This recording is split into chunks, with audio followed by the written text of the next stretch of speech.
Welcome to the Virtual Pathfinder channel. This is the second video in a series about Micro Four Thirds zoom lenses.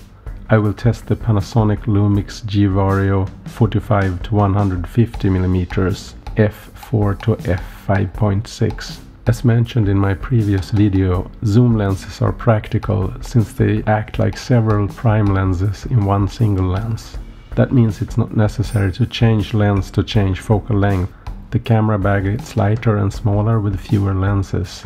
My personal preference is prime lenses, since those often have larger maximum aperture compared to zoom lenses.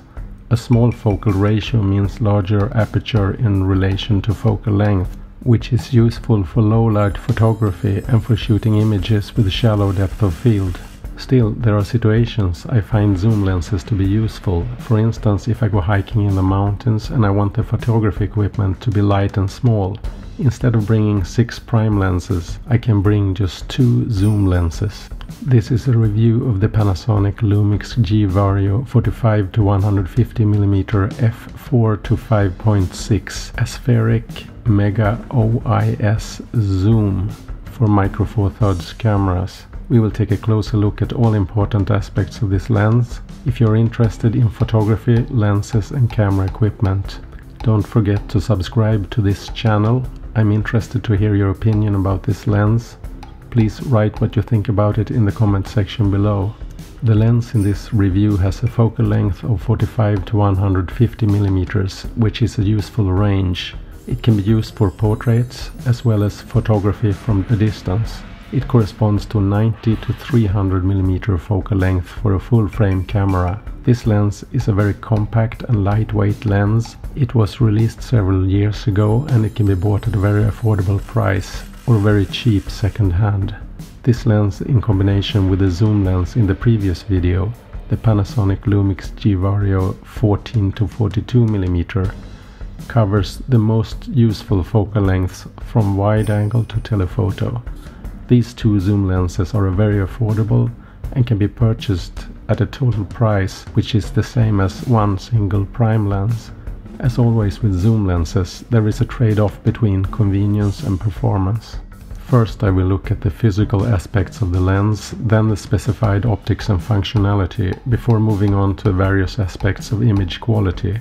Finally, I will present my conclusions about the lens with some comments on how to use it and what kind of photography it's good for. Let's start with the physical characteristics of the lens. I measured the weight to be about 200 grams without cap or hood, which is very light. I found the length to be about 75 mm, which is very compact. The filter thread is 52 mm in diameter. When zooming to 150 mm focal length, the length of the lens extends to about 115 mm.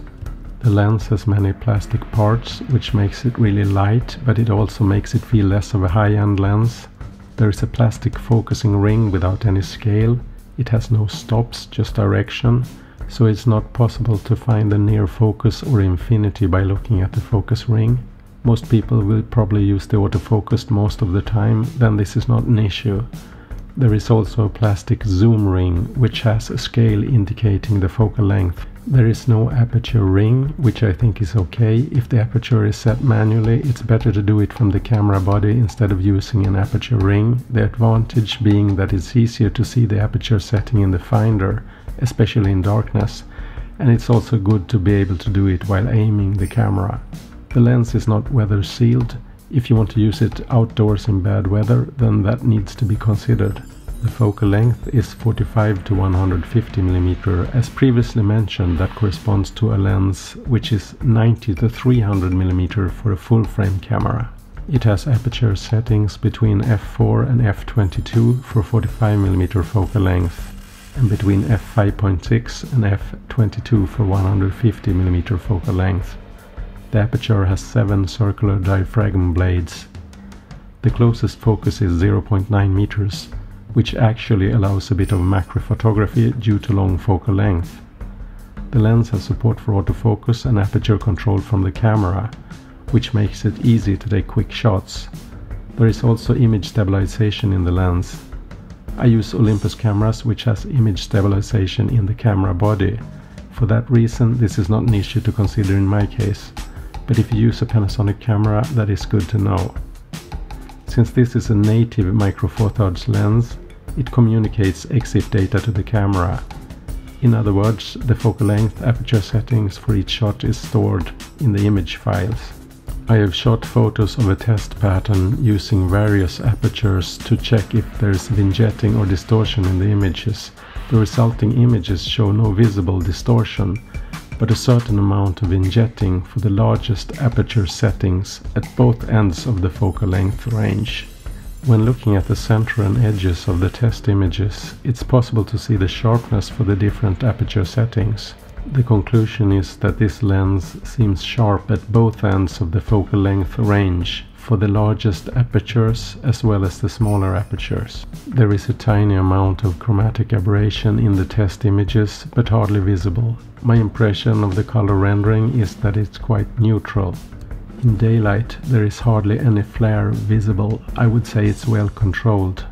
There is very little flare in nighttime images with strong light sources as far as I can tell.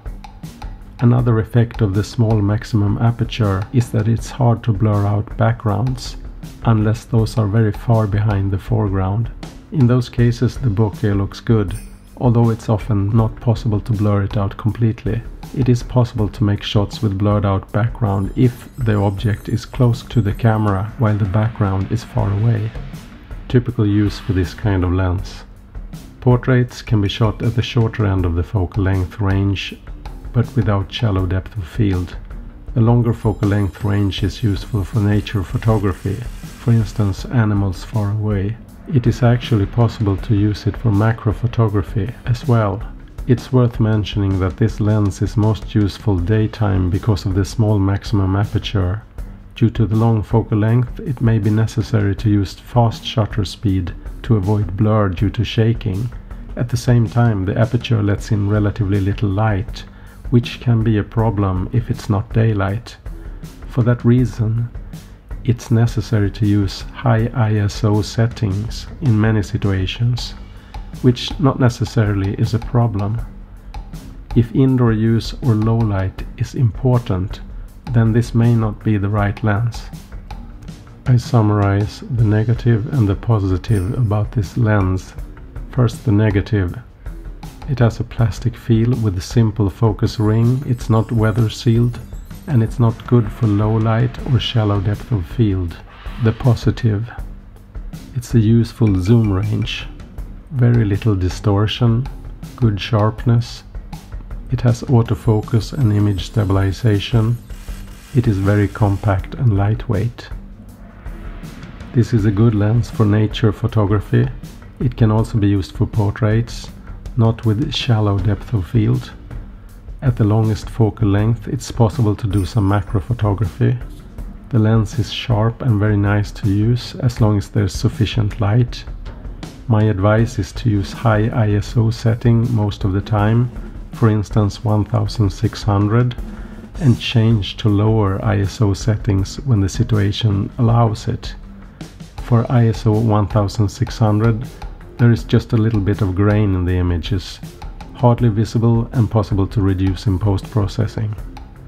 In combination with, for instance, the 14 to 42mm Panasonic zoom in the previous review, it is possible to cover most of the focal length range from 14mm wide angle to 150mm just with two very lightweight compact zoom lenses. This lens is quite cheap. It delivers high performance except when it comes to brightness. The price level seems good. Now in the year 2020 the price is about $150 or 150 euros. On the second-hand market it can probably be found at around $80, which is a bargain considering the usefulness of the lens. There are probably similar zoom lenses available from other manufacturers, but I will compare to the alternative of using at least 3 prime lenses, which of course would enable low-light photography and blurred out backgrounds at the same time as the image quality presumably would be better. But that would cost 4 to 5 times the price of this zoom lens. So is it good value for the money? My conclusion is yes, the price is relatively low considering the performance of the lens. That is of course if one can accept the maximum aperture being f4 to f5.6. On the second-hand market the price is usually much lower, which makes it even better value for the money, depending on what the price tag is. That was all for now. I hope you found this information useful.